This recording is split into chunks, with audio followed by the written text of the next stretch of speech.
नमस्ते, स्वागत छ हजुरहरूलाई मेरो च्यानलमा। आज म हजुरहरूको लागि पिरो मिठो मासुको अचारको रेसिपी लिएर उपस्थित भएको छु। आशा छु रेसिपी हजुरलाई पक्कै पनि मनपर्छ।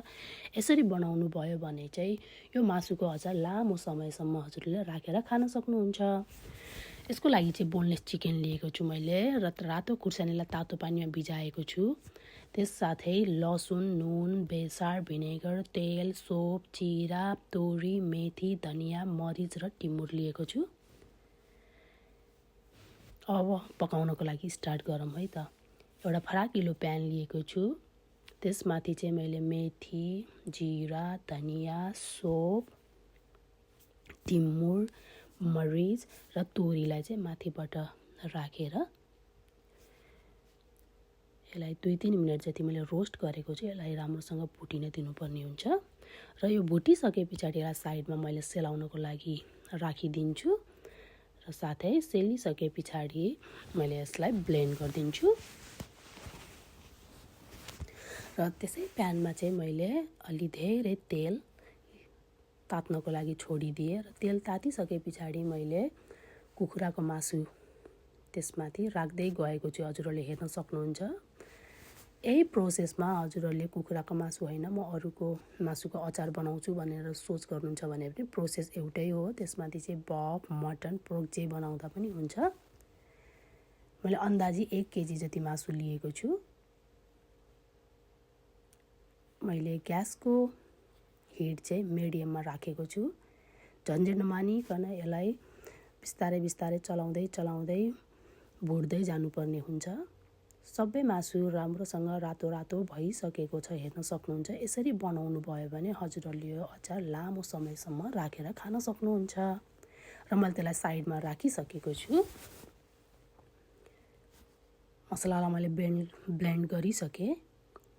खुर्सानीलाई पनि ब्लेन्ड गरिसकेको छु, हेर्न सक्नुहुन्छ। र लसुन, हजुरहरूलाई अदुवा मनपर्छ भने अदुवा पनि लिन सक्नुहुन्छ। साइडमा मैले प्यान बसालिसकेँ र त्यो प्यानमा चाहिँ मैले अघि न फ्राई गरेको तेल त्यसैमाथि राखिदिएको छु र माथिबाट चाहिँ मैले लसुन फ्राई गर्नको लागि छोडिदिएँ। लसुन रातो रातो भइसक्यो र त्यसमाथि चाहिँ अघि न ब्लेन्ड गरेको खुर्सानीलाई पनि त्यसमाथि राखेको छु र राम्रोसँग मिक्स गरेर त्यो खुर्सानी पाकिसक्यो र पाकिसके पछाडि माथिबाट ब्लेन्ड गरेको मसलालाई राखिदिएँ। हजुरहरूलाई तेल अलिक कम भए जस्तो लाग्छ भने माथिबाट तेल चाहिँ थप्न पनि सक्नुहुन्छ।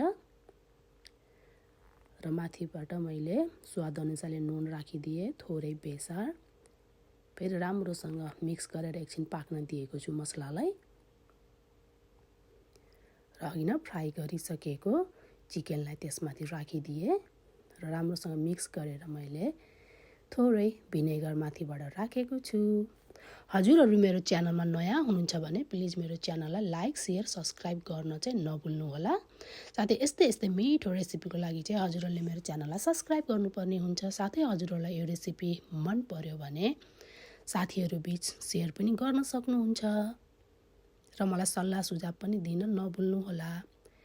यसरी रेडी भइसक्यो हाम्रो कुखुराको मासुको अचार।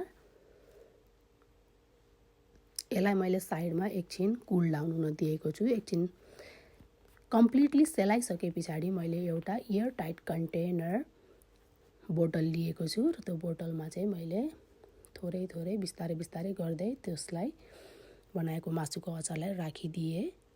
यसरी रेडी हुन्छ हाम्रो मिठो पिरो मासुको अचार।